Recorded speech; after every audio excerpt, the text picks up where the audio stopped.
Joe. My name is Faith Quilter. And my name is Gavin Mathis. And we will be your MCs for tonight. Before we begin in this exciting night, let's talk about Launch High School. At Launch, we're not just molding minds, we're launching futures. Launch isn't just about textbooks and tests. It's about thinking outside the box, being creative, innovating.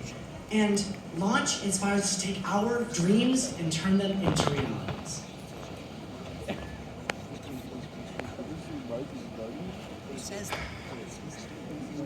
Our first speaker of the night is going to be Seisha Painter and Addison Rhodes.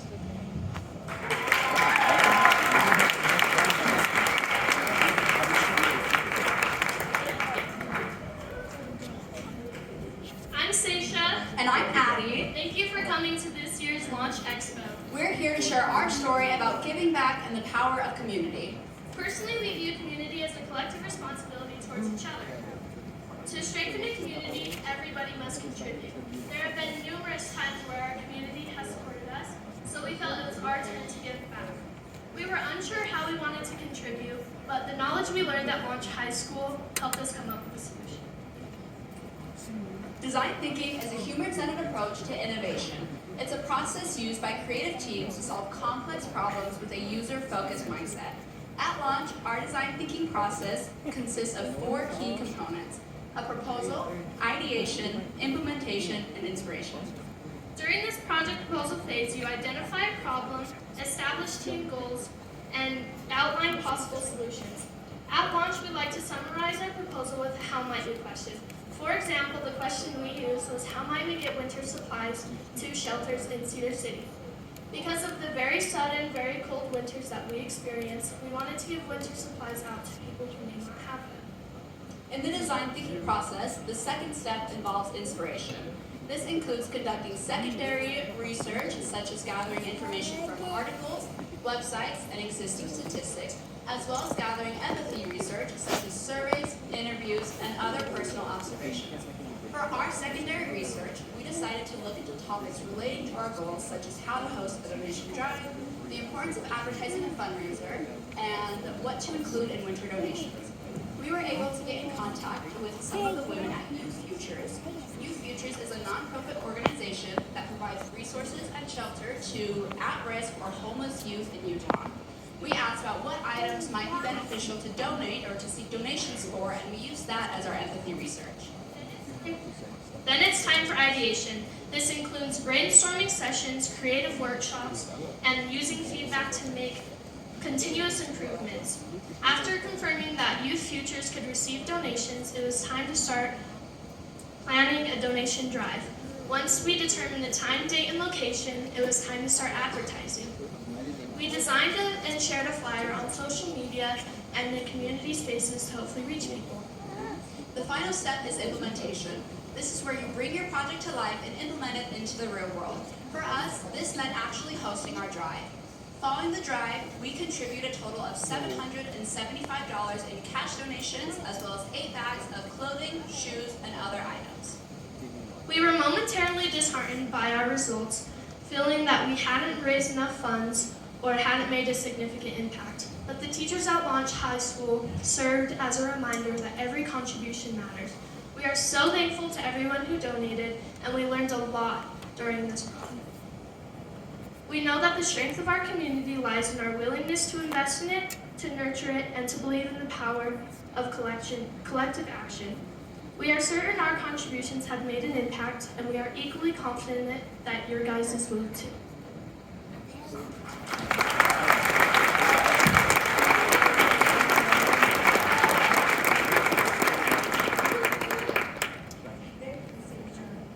Seisha and Addison for that amazing talk on giving back to the community.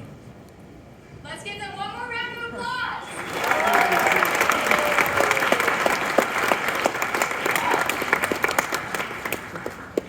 Our next presentation is going to be a handmade animation by none other than Lillian Burr.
for the wonderful talent that you have shared with us tonight.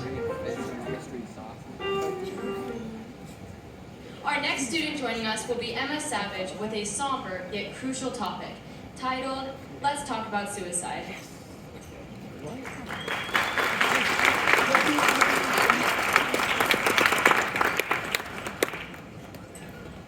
Good evening. These words, I can guarantee, made you uncomfortable. Because why wouldn't suicide be uncomfortable?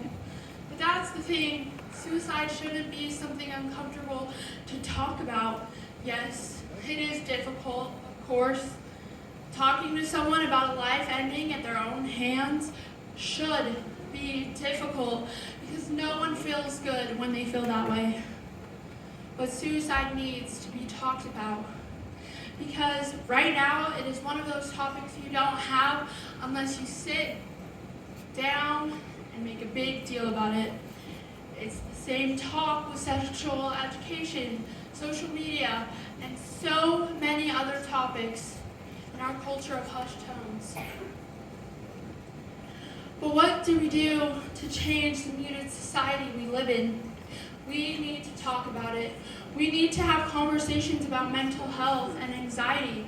We need to have discussions about suicide and the effects that it can have with our family and friends, because what I came to personally understand is that it is a lot harder to explain to a child why somebody took their own life than why you shouldn't. It's way harder to walk into a room and see the casket of a person who mentally was sick but otherwise seemed fine. This is Michael Beatty, my cousin.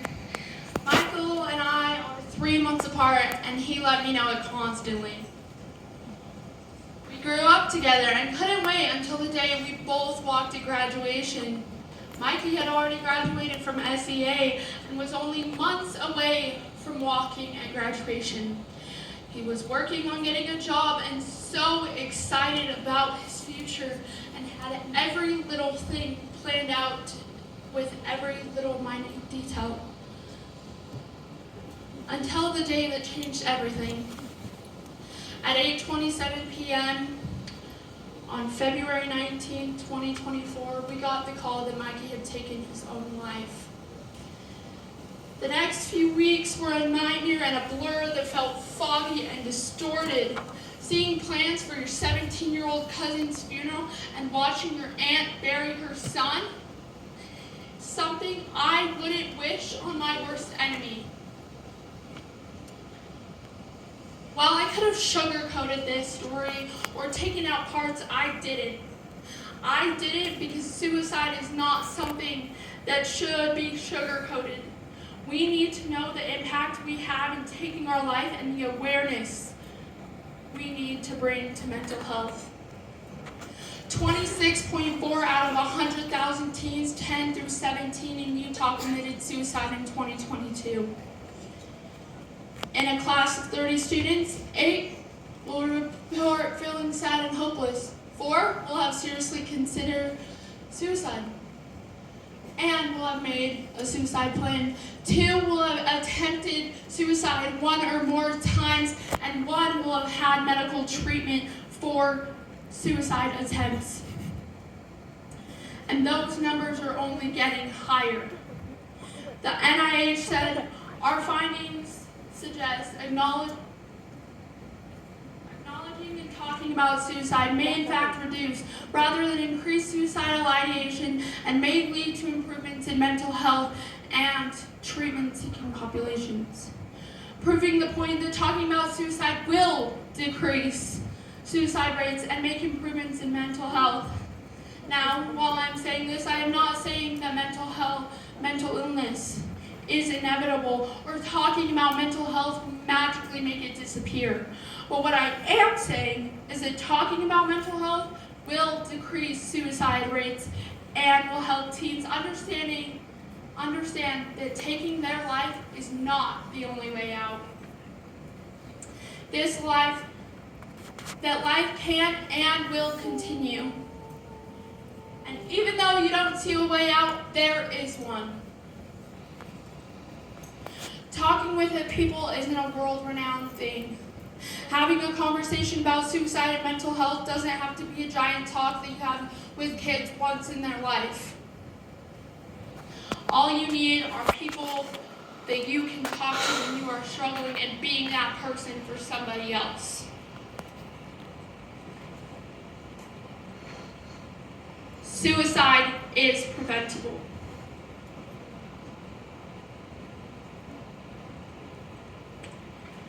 If you or a loved one is struggling and needs help, call 988 or go to the Safe Utah app, or call 911 if you are in an immediate mental health crisis.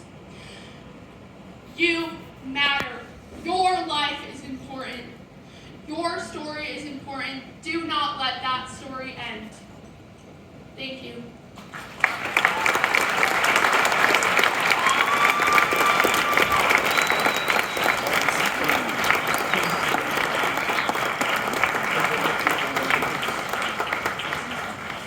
Thank you, Emma, for informing us about the important nature of suicide. We will now be going into the entrepreneurial pitch competitions, in which 3 groups of students will be pitching their business ideas to these fine judges here.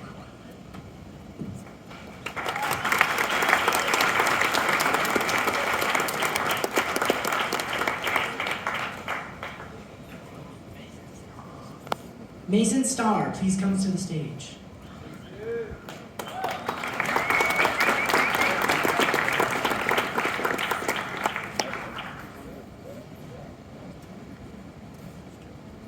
Does this look familiar? Dirty windows, endless projects, or old furniture, or yard waste that needs to go but won't fit in the trash can? This can feel overwhelming, even impossible if you're limited on time or ability. When people look around at their property and see this, they don't even know where to start. That's why I'm here to offer a solution. Your solution, your first step, is to call American Summit. My name is Mason Starr, and I'm the owner of American Summit. I offer window cleaning, trash removal, dirt work, demolitions, and tree pruning, and more. I've worked construction for 3 summers, and recently I've decided to go my own route and work for myself. It isn't easy work, and it hasn't been easy getting off the ground. As a small business owner, I have already overcome challenges including advertising, staffing, expansion, and even threats of getting sued over a previous business name. In each one of these situations, I've been able to recognize solutions, find resources, adjust my business plan, and come out on the top. I'm here today to share my next step in the growth of American Summit. My goal for this year is to expand my service area through marketing, to improve efficiency with specialty tools, and hire the right people who share my ideas of hard work, honest business, and reliability. Our community is growing and changing, and I'm thrilled to have the opportunity to help our citizens create beautiful properties they call home. Thank you.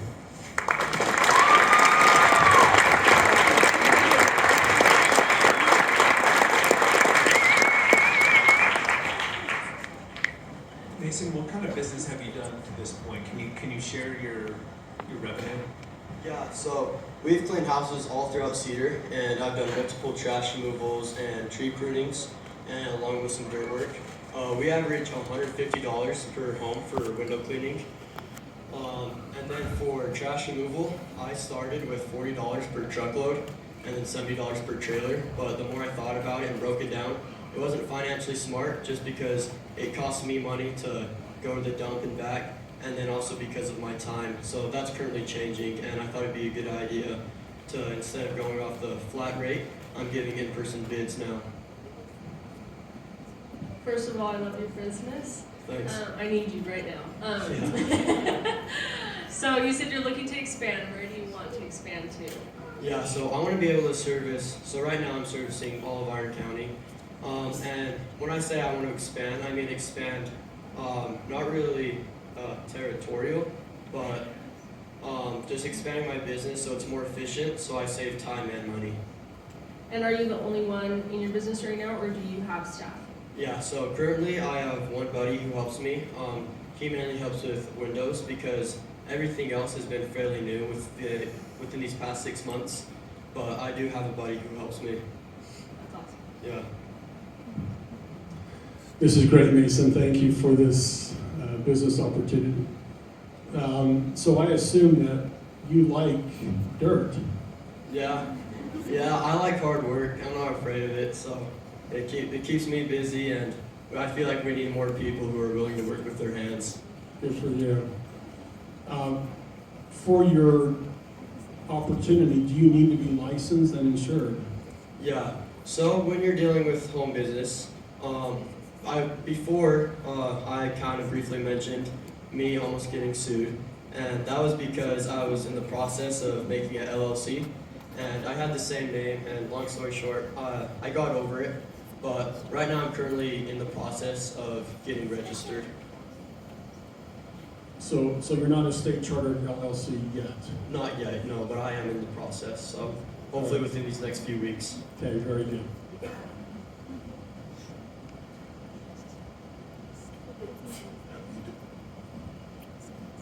All right, good job so far. I love the way you present. Thank you.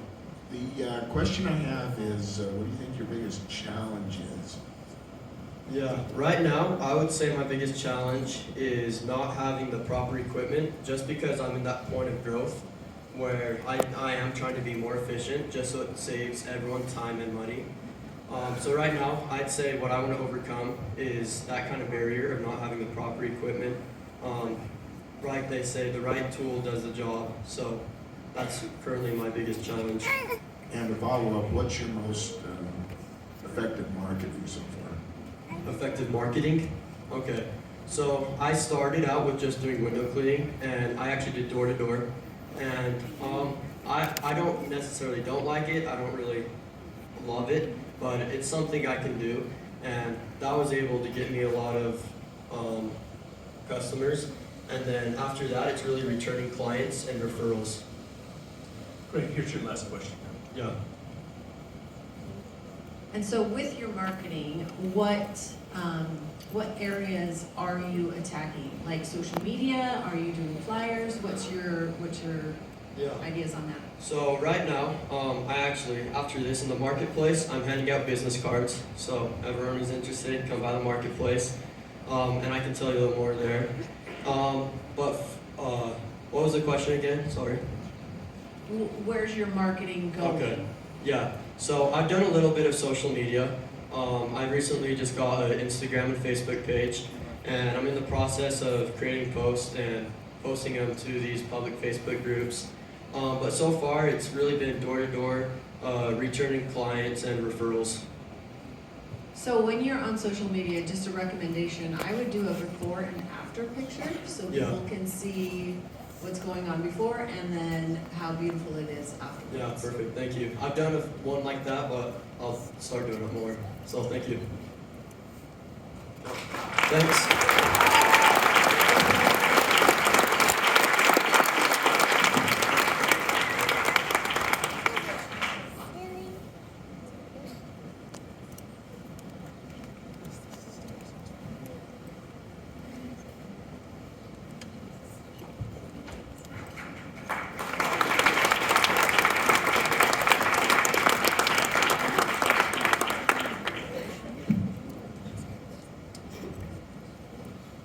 Think back to the holidays.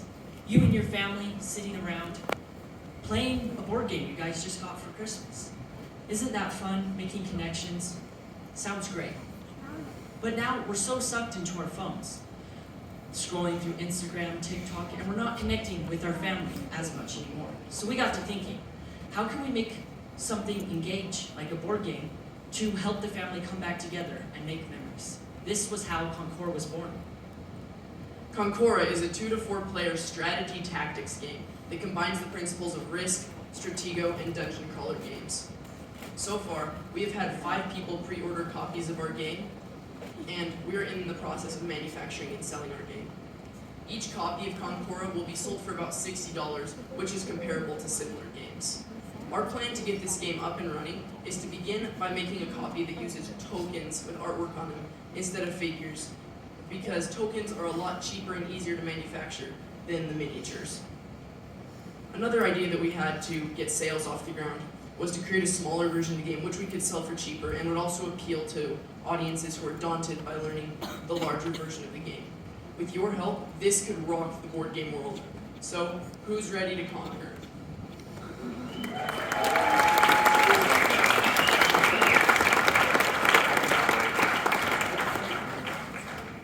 So with your game already in production, what are your next steps?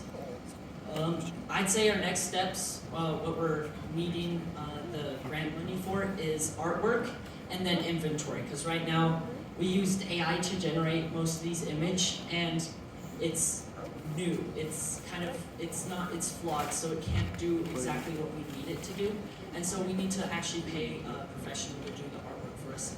And then after that, buy inventory to start sending it out. Because like he said, we have 5 other customers that we need to make the board game for.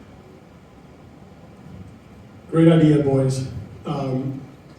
What does Concora mean? I like the name. I'm curious where it came from, and so what is the origin of Concora? 1, 2, are you thinking about a trademark for Concora? So you can have a common law trademark, which is that TM that you see on so many names, or a registered trademark, which is the R within the circle, and that has to go through the U.S. Patent and Trademark Office. Have you thought about a registered trademark? Okay, so first, Concora, we were looking for a name for our game, and we plugged it into Google Translate. And in Latin, Concora actually means conquer, which is the basis of our game, is conquering capitals and territories and other figures. And then also about trademark and registered trademark, we have talked a little bit about possibly getting a trademark so we could start creating merchandise, but we haven't gone too far into registered trademark or anything like that. So, last comment, people pay for intellectual property, and a trademark is intellectual property, so I would strongly encourage that for sure. Nice job, guys.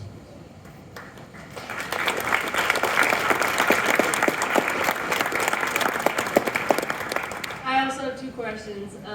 One, you mentioned this in the beginning of your presentation. How do you guys plan to market your game to kind of rival the online world of people wanting to just sit around and be on their phones? How do you plan to successfully market it so that people want to go back to playing a board game? And then my second question is, where would you like to see your game this time next year? What are some goals? Okay, so marketing, we want it, so right now we haven't really thought about marketing too much, but we will do social media for sure, and then word of mouth, because we're going to start in our community and then start expanding outwards. And then for our goal next year, my big vision is probably like rival with Stratego and Risk. We kind of took those as our thing, so Concora kind of fits along with those names. I'd love to have a board game that kind of fit in with that category. How long does it take, start to finish, on average? So you can actually change how long you want it to take. There's multiple different levels, so you can play a certain amount of turns. You can play first one to get this many victory points or whatever. So it can range anywhere from 30 minutes to like an hour. Is what we found through testing. And last question. You had me just a little bit confused when you said you were in production. But then you say you're going to be making changes. So how much of a production are you doing right now versus what you really want to do? So for production, we've made a fully functional copy right here. But when we say we're going to change things, is we're also thinking of making that smaller version of the game, like we said earlier, that we can market to people who don't really want to get into this big version as much. Who's eventually going to do the professional production of it? Also, the big dream for it is taking history. So I love history, so we would take grand armies from history, like the Roman army and the Mongol army, and that would actually be the basis to our game. So right now, this fantasy type thing we have going is just a filler. So when we actually launch our actual product, we'll have like the leaders be Julius Caesar, Alexander the Great, Genghis Khan, and Xerxes, with the Persian, Mongol armies, etc. So that's what we're changing about it. Is we don't want this fantasy. We want more historical with it. Excellent. Good job. Thank you. And think about an expansion pack in a couple of years. Yeah.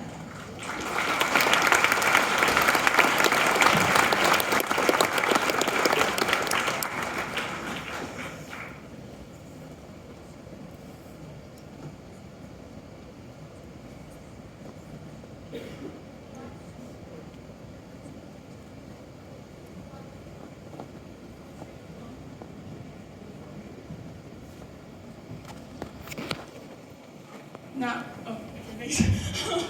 In Hawaii, you would say aloha. From where I'm from, you would say malolole. So from us to you, malolole.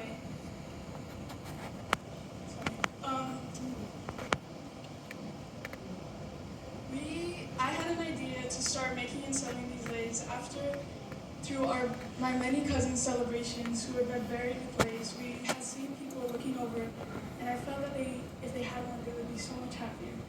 So after this, I had an idea to start making and selling leis for other families to enjoy. These ribbon leis cost us $1.08 to make, and we sell them for $25. These candy leis cost us $2, and we sell them for $10. We can make one ribbon lei in 20 minutes, 3 in an hour, meaning $75 an hour. In the 2-month period, we have a total of 26 leis, and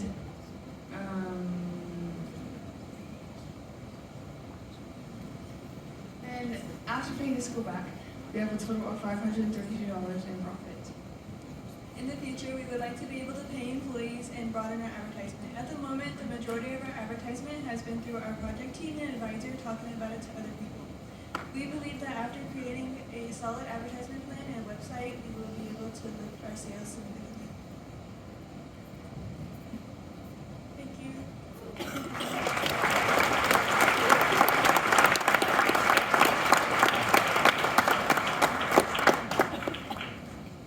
Cool idea.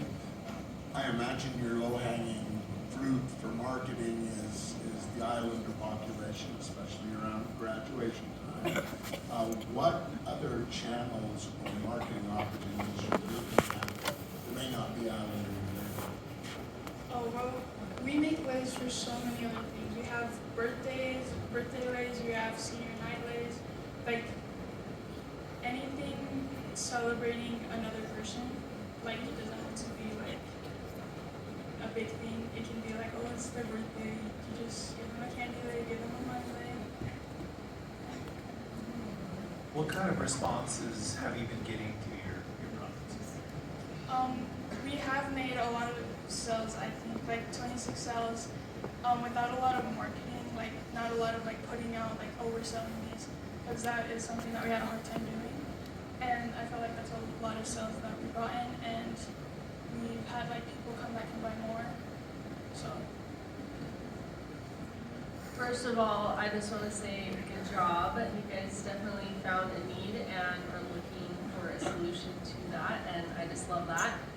You guys have great margins. It sounds like you're making the leis pretty fast. So do you guys have any goals of like online sales, shipping nation or worldwide, or do you want to keep this local for now? Absolutely, that's our end goal, is to make it like a lot bigger than it is now, to be able to ship for anywhere so that other people can join. That's awesome. Those are beautiful. So there's 3 of you in this company, is that correct? Which means 6 hands. How do you scale from 6 hands to do more leis? Well, it was actually a fun thing to do because there's not a lot of schools in just like our close area. So we ended up just saying like, you take the Cedar schools, you take Uniview, and like anything else people come with us. So like we just do as much as we can with the supplies that we have. So we ended up making like 12 of each school, and then like people would order like different colors, so you have to order different and like do the different color. It's very easy to make, so we like a lot of the times if it was different colors, we would just make it at school. And so have you thought about a training program to train others, your friends or others, what they need to do to make these leis? Because that scale is important, right? Like how quickly can you scale into, what extent can you scale? And by the way, our 3rd daughter just graduated from BYU, Idaho. And she sent her husband looking, and she's not Polynesian. She sent her husband looking for a lei for her that she could wear. So it's not only limited to the Polynesians for sure. Absolutely. Which is funny because like that you say that, because there was a person I was like, oh, well, I want to get my sister this, but she thinks it would be rude to the culture. I feel like this is a part of the reason that we're doing it is to spread it. Because it's not just for Polynesians, it's for everyone celebrating somebody. And then to your question about like the training, which is actually how it started. I was the only one that knew how to do it. And I ended up being able to teach all of my friends, our advisor, and she helped us so much with everything. So we ended up making so much money because it's so easy to make so fast. First of all, I love the name of your company. It's great. And we have the same dog. We're married, so, you know, he stole my story. But she really was sad because she did send her husband out at the last minute. I mean, he was running in right before she walked and gave her this lame bouquet of flowers that still had like the plastic wrapper on it. And she really wanted a flower lei and could not find one anywhere. And so I really encourage you to jump on Etsy or any of those because people are looking and they want these things for their graduation, for birthdays, for baby showers. In fact, we've got a baby shower coming up with this same daughter, so I may contact you and get her a flower lei so she can have it. So anyways, I really don't have any questions for you, but I just applaud you because I think it's a great idea. In fact, I did have to contact a lady in California for my son's graduation for a ribbon lei years ago, and so good on you. Thank you so much. One last question real quick. What's your division of labor? What do each of you do? Oh, well, it's kind of, we all do like a lot because it's just like small and we're trying to make it bigger. Like these slides, like Selma made, and then the leis, like we all helped make the leis. And like, I think I said it before maybe, but I made the cedar leis, Selma made the candy leis. They made all the other leis that orders came in as you launch. So it's kind of like whatever comes in, it's like, okay, this is your job, this is your job.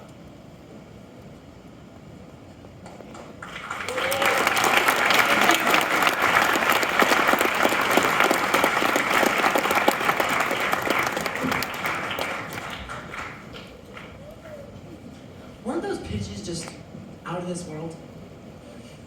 Those are great.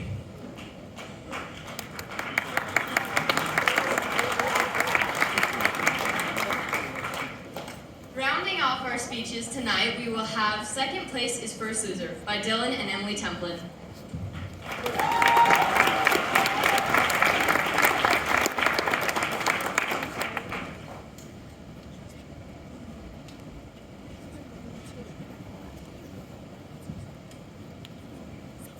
In the past year, I did theater, choir, more choir, debate, ballroom dancing, took 3 college classes, went to a summer camp at Yale. In the past year, I did debate, more theater, no college classes, and ballroom dancing.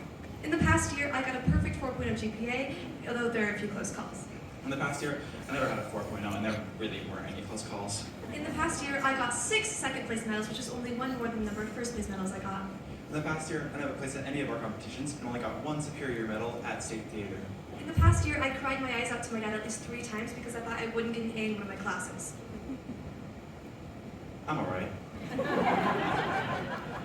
In our family, I've always been the try-hard. I don't have a middle name, but if I did, it would be success. I'm going to work hard in high school so I get to a good college, and then I'm going to work hard in college to get a good job, and then I'm going to work hard at my job to get a good promotion, and then I'm going to work on my promotion to get a good retirement, and then I'm going to die. In my family, I've always been the muscles whenever they need my muscles, but they only say that when they need me to move furniture. I've always been an empath and try making a less busy and more calm life. I do have goals, such as being a therapist, but I never really push myself academically. In short, he's lazy. In short, you're short. In short, I live my life counting my successes. And I don't. I don't like weighing myself down with expectations. And I do. In February, Dylan and I had speech and debate region, and it was going to be glorious.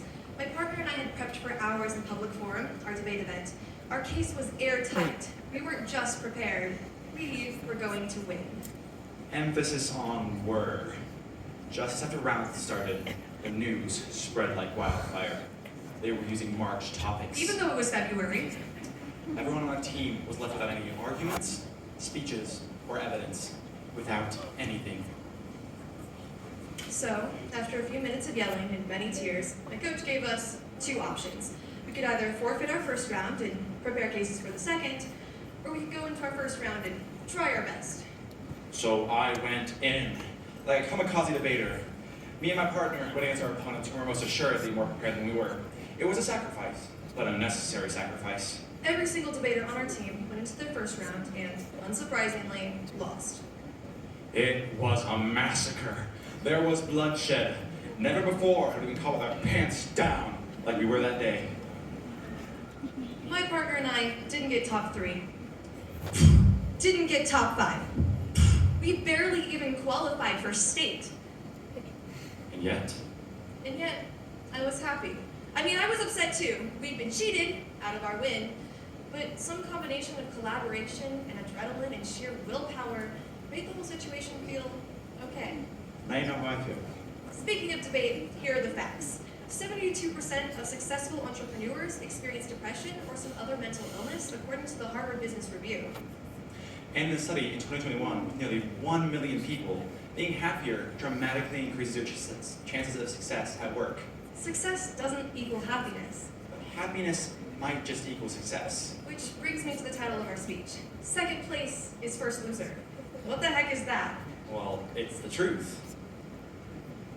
I mean, a horrible truth. But a truth all the same. Raise your hand if you know what 70% means in the US education system.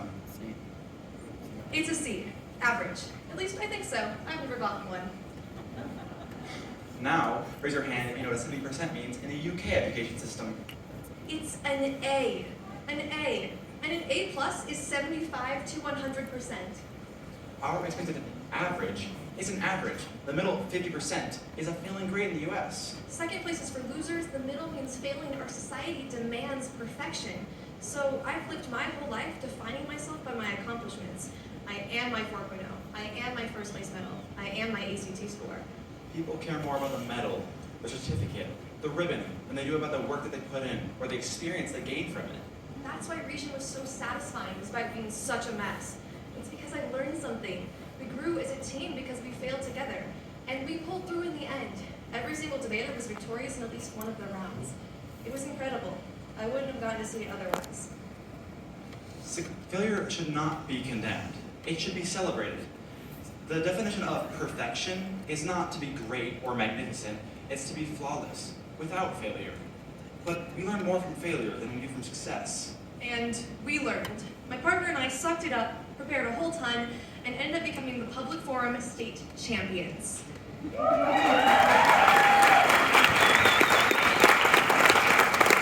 wouldn't have been so nearly motivated if we hadn't failed so spectacularly.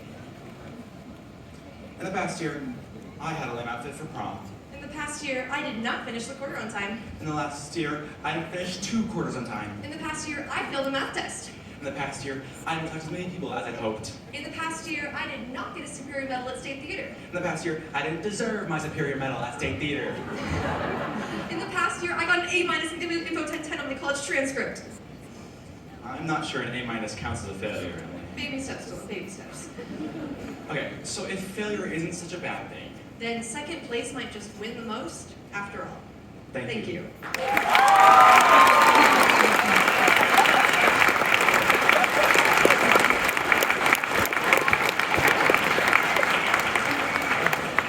Thank you, Emily and Dylan, for our last speech of the night. What a way to send them off.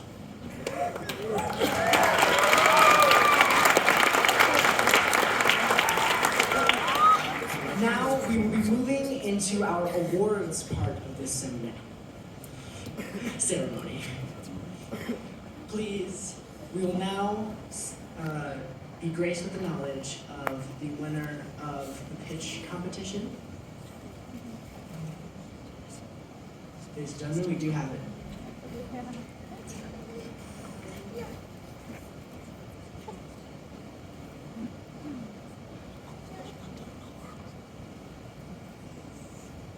First of all, I think we just need to give them one more round of applause.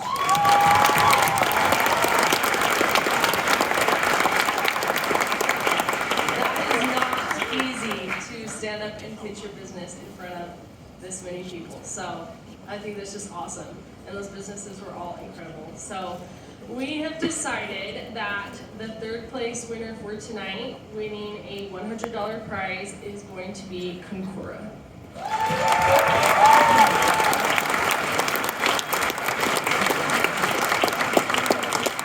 Great job, you guys. And then for second place, winning a $250 prize, we've chosen American Summit.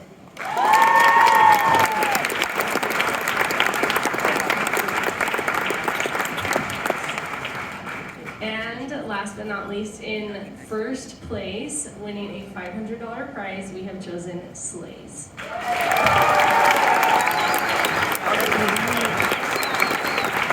Congratulations, you guys.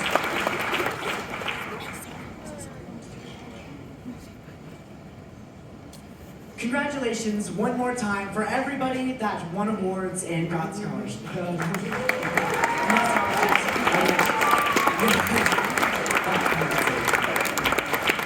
Now, without further ado, please welcome our esteemed principal, Mr. Schofield.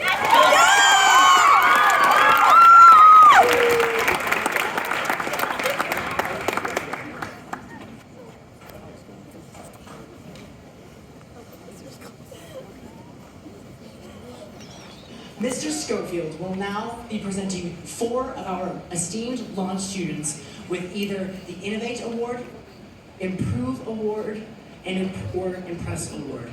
And last but not least, the Rocket Award. Take it away, Schofield.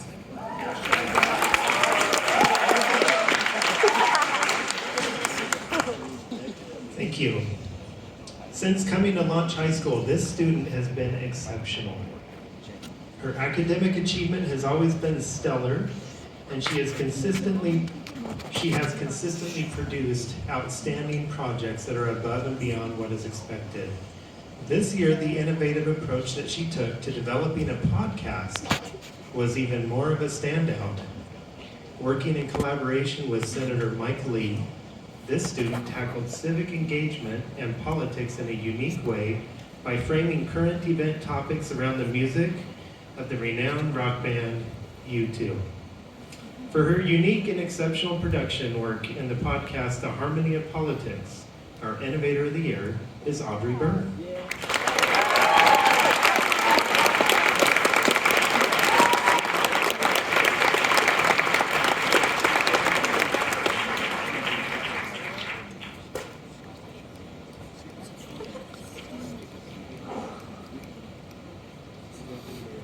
Our Improve Award is not just meant for students who have improved in a personal capacity this year. It's also for those who have significantly improved our school, community, or world in a unique way. For the past 3 years, this student has continually looked for ways to make Launch High School better. Whether she's helping to expand the creative writing program, tutoring other students, or bringing all of the teachers together for some laughs in her Launch mockumentary. This year, she also independently researched the National History Day competition, pitched it to the Launch teachers and students, then completed at the state level where she made it to the final round with a presentation of the historical significance of the Saratoga Battle.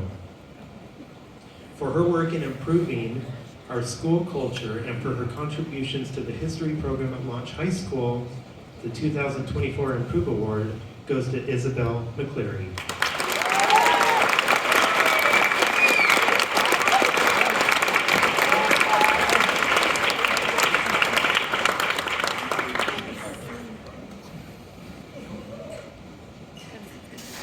This student has been impressing teachers with his academic drive for excellence for the past 3 years. Although he's finishing up his junior year at Launch High, you would think he was a senior if you looked at his academic transcript. He always moved ahead of pace his freshman and sophomore years. He took the ACT last year because he wanted to take college classes this year. He even took Math 3 in summer school so that he could enroll in the college math class this year. He is now finishing up his junior year and already has 32 college credits and is in the process of finishing another 14 credits. This award goes to Connor Criswell.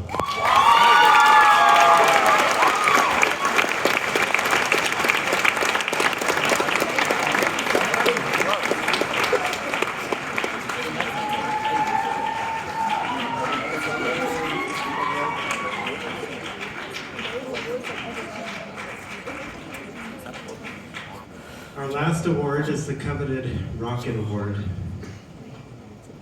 We had one student who stood out as an innovator who continually tried to improve and who impressed us day in and day out.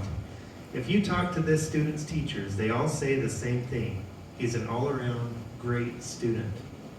He personifies many of the mastery transcript skills that we strive to teach to our students, and his hard work and positive attitude are beyond reproach. His academic critical thinking skills are outstanding, as demonstrated through the chemistry project he completed this year, where he researched and tested a monatomic substance and a potential superconductor that helps with electrical conductivity. Did I say that right? Somebody told me if I just say those words fast, then I'll probably get them right. He consistently strives for mastery beyond the requirements, completing academic work that is impressive to all of his teachers. His deep dive approach to personalized learning and research in several subject areas has been remarkable. He exemplifies the self-directed student. Although he splits his time between Launch High School and band at his boundary school, he works very hard to stay ahead in all of his classes. He finished his entire math coursework last month, but he continues to check into math on time every class, having 0 tardies or absences all year long.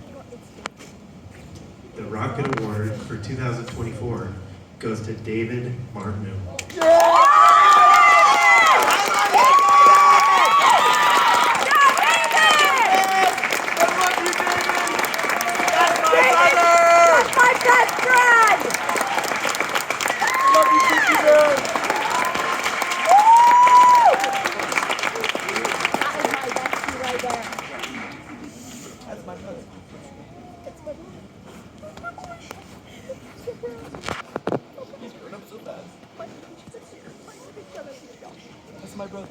Let's congratulate everyone that won awards one more time.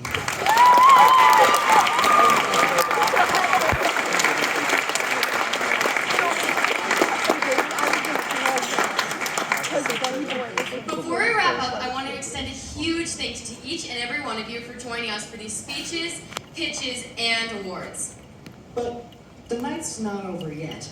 Ladies and gentlemen, due to our limited space, we have a 2-piece program for you, in which half of you will stay in this room and watch some student-prepared films, while the other half will go and view the booths in the other room.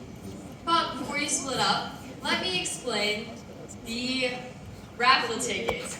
So inside your program is a stamp card that you will walk to each of the booths, get 1 stamp from each booth you go to, and then you can take your completely stamped raffle ticket, put it in one of the buckets just outside the room with one of these labels on it, and make sure to put your number and name on it so that tomorrow, if you win, you'll get a call and you will receive a gift card for one of our local restaurants.